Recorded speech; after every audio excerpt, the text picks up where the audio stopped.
Profit in agriculture is very unstable. It's a challenge for all, but it requires farmers to continue to grow every season with the hope that they will make it.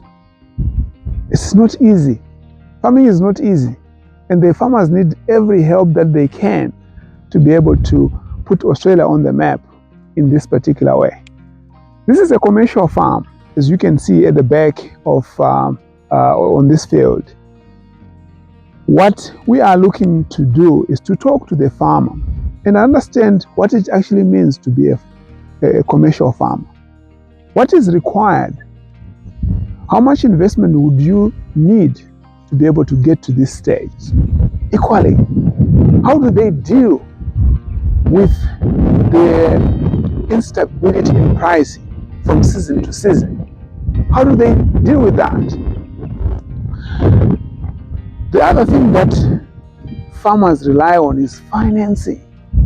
Most of the financing that brings farmers to this level, just including fencing itself, has to be borrowed from somewhere. And with the interest rates rising all the time, it's becoming more and more difficult for farmers to put bread on their own tables.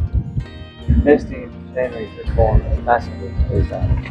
Really massive investments in. Already when the time is right. So this is as I was saying, a common platform, robotic. That's the robotic. The technology we're investing in now. Okay. So this here, the front part of the tractor is a autonomous robot that has a weather station. So this is the. It's what drives the boom. So Okay. This is replacing, say, like a tractor. Okay. Weather station, own little motor, 75 horsepower. You have cameras on it. We map the fields now, map all the obstacles so it knows exactly where it's going. And then when we talk about camera spraying with the infrared light, That's this is it. The infrared lights. So that whole beam lights up on the ground, and then it has individual nozzles, which then it sprays as it spots. It's called spot spraying. In terms of width, how much can you do in one go if this is stretched out? So this is 27 meters wide. 27 meters wide. Correct.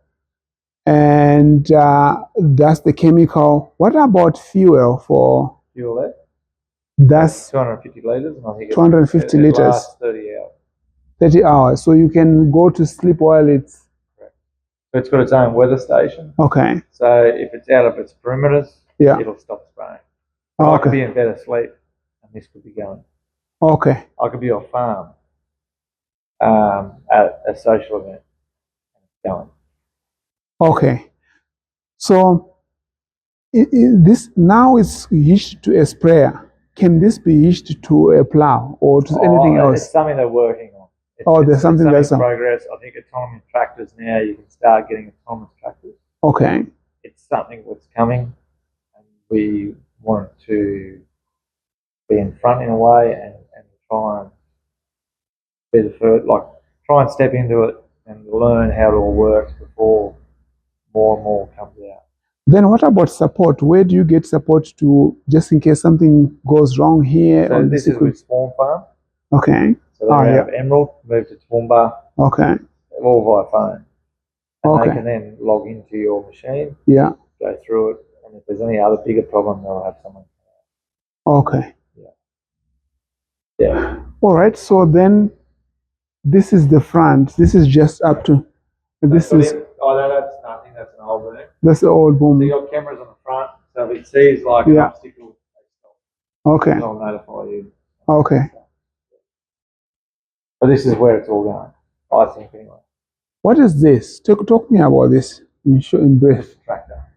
So why does it have to have a roller?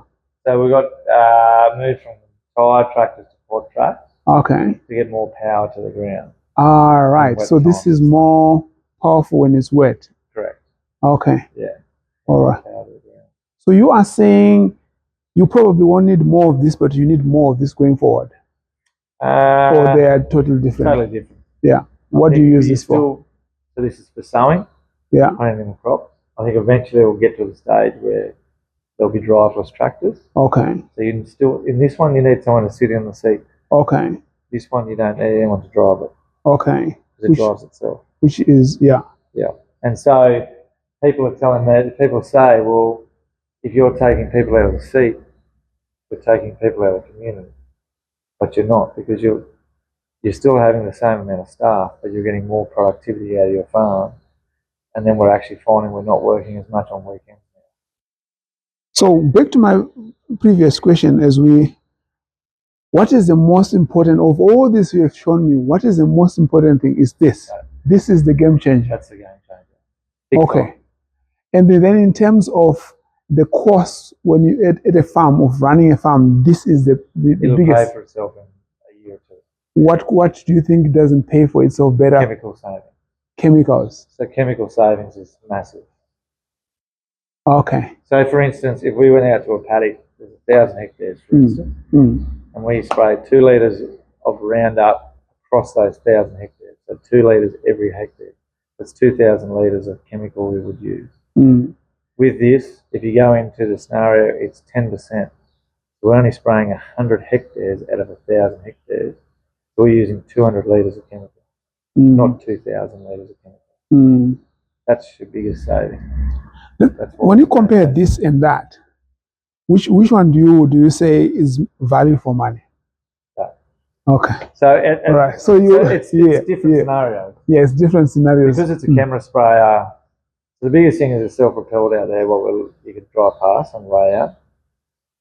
That sprays 100% of the boom. So 36 metres sprays 72 nozzles. This here, because it only sees what it sprays, so you're only spraying such low volumes across farming. So that one that saves us chemicals, better for the environment, better for everyone at the end of the day.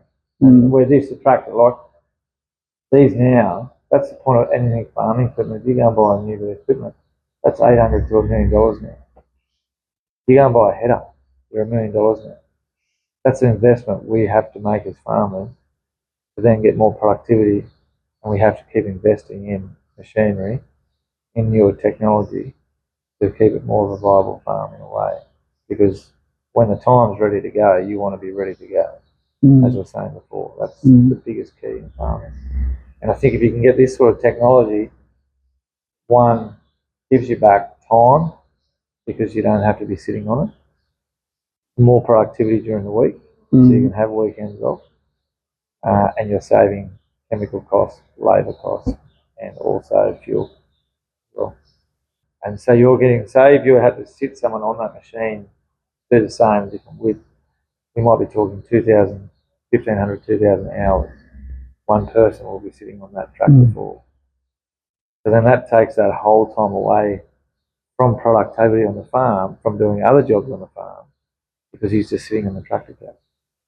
So by investing in this, we're pulling that guy out of the cab and putting work back into the farm rather than sitting in a tractor cab. So gone are the days when the farmer needed to spend more time in the actual farm, sitting in the sun, because then the more of this you have, the less time you are actually on the field. You can actually do more work probably in the office or whatever. It's more productivity. Like there's little jobs you're always constantly doing.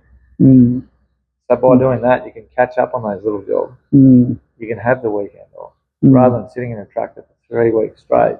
Then you get to the end of the 3 weeks, oh, there are all these little jobs, and then I've got to go back into the tractor again.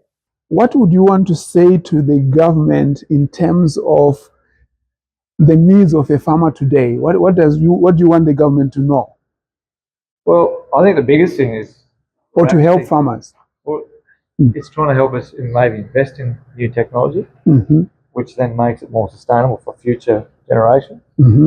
I think government's got to realise we're farming for the next generation, We're not farming for 2 years' time. Where I think they think farmers, we don't need farmers, or we don't need farmers only farm for a profit in 1 year and that's it. But we're farming, as we say here, we're the fifth generation, my kids are the fifth generation. So it's farming for the future.